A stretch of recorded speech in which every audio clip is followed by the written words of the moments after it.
પહેલાં તો આજે રાજકોટ મહાનગરપાલિકાનું ખાસ જનરલ બોર્ડની આજે બોલાવવામાં આવ્યું હતું. વિપક્ષના સભ્યોને 2 કે 3 ટર્મથી રાજકોટ મહાનગરપાલિકામાં વિપક્ષના કોર્પોરેટર છે અને ખુદને ખબર નથી, પણ એક્ટ મુજબ મેયરશ્રી ગમે ત્યારે જનરલ બોર્ડ બોલાવી શકે છે. જ્યારે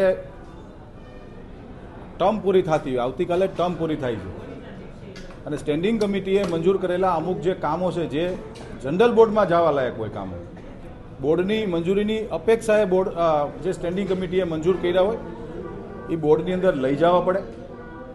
આવતીકાલે 11 તારીખે રાજકોટ મહાનગરપાલિકાનો 5 વર્ષની ટર્મનો છેલ્લો દિવસ છે.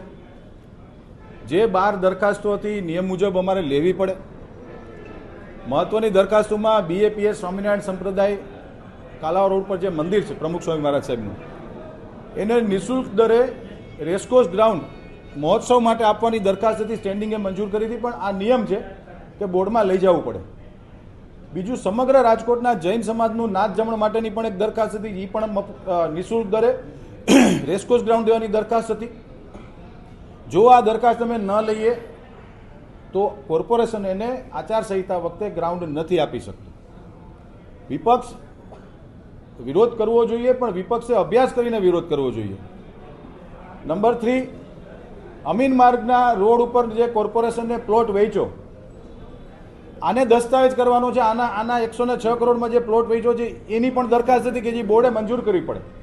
જ્યારે મહાનગરપાલિકા કોઈ પણ પ્રાઇવેટ ઓપ્શન જ્યારે કરતું હોય છે અને પ્રાઇવેટ બિલ્ડર પ્લોટ લે છે ત્યારે આ BPMC એક્ટ ને GPMC એક્ટની પ્રણાલી મુજબ બોર્ડમાં મંજૂર કરવું પડતું. પણ વિપક્ષ સ્વાભાવિક છે, પણ દુઃખ એ વાતનું છે કે અભ્યાસ વગર જીકમજીક કરે છે. મારા આપને પણ વિનંતી છે મિત્રો, મીડિયાના મિત્રોને, કે આજે આ છેલ્લું બોર્ડ છે. વિપક્ષના સભ્યને ખાલી તમે પૂછો કે તમે કયા આધાર અને કયા નિયમ મુજબ તમે પ્રશ્ન પૂછો છો. ગમે એ પ્રશ્ન પૂછી નાખે અને એનો જવાબ દેવા અમે બંધાયેલા નથી, છતાં પણ આપ કહો છો એનો આપને આપું છું જવાબ. વિપક્ષનો વિરોધ અર્જન્ટ દરખાસ્ત માટે છે જે ફ્લાવર બેડની સમજાવું. રાજ્ય સરકારનું શહેરી વિકાસ સત્તામંડળ અને કેબિનેટ આ નિર્ણય કર્યો કે ખાસ કિસ્સાની અંદર રાજકોટ મહાનગરમાં જે ફ્લાવર બેડનો જે ઇસ્યુ છે એમાં જે નિયત દરો નક્કી કર્યા છે એ દરો મુજબ કમ્પ્લીશન આપવું. પરંતુ દર મુજબ ખૂબ વધારે પૈસા થતા હતા, એટલે એ જ કાયદાની જોગવાઈ મુજબ રાજકોટ મહાનગરપાલિકાને અમને સત્તા છે. અમે લોકોએ સ્ટેન્ડિંગ કમિટીનું જ્યારે બજેટ બનાવ્યું ત્યારે નવા નાણાકીય વર્ષ માટે અહીંયાથી જાહેરાત કરવામાં આવી હતી કે 50 લાખ રૂપિયા સુધીનું કોઈપણ બિલ્ડરને BU સર્ટિફિકેટ માટે જો ભરવાના છે, ખાસ કિસ્સાની અંદર રાજ્ય સરકારે નિર્ણય અનુસાર તો એમાં 50 લાખ રૂપિયા સુધી ચેક આપી શકશે અને 50 લાખથી ઉપર કોઈ ન હશે તો એના 3 મહિનાના 1 વર્ષના 4 હપ્તા કરીને એને સુવિધા મળે. કારણ કે સ્વાભાવિક છે કે કોઈને 10 કરોડ ભરવાના આવશે, કોઈને 5 કરોડ ભરવાના આવે. આ ચેકથી ભરવાના છે મિત્રો. એટલે બિલ્ડરને બિચારાને મુશ્કેલી પડતી હતી. અનેક રજૂઆતો હતી, ભારતીય આખા દેશના બિલ્ડર એસોસિએશનની રજૂઆત હતી, ગુજરાત ક્રેડાઈની હતી, રાજકોટ બિલ્ડર એસોસિએશનની રજૂઆત હતી. અમને હપ્તા કરી દેવામાં આવે. કાયદાની જોગવાઈ મુજબ એ હપ્તા કરી દીધા. એની એક અર્જન્ટ બિઝનેસ દરખાસ્ત હતી જે આજે મંજૂર કરવામાં આવી છે. બીજી દરખાસ્ત હતી નિર્મલા કોન્વેન્ટ સ્કૂલને હાઈકોર્ટની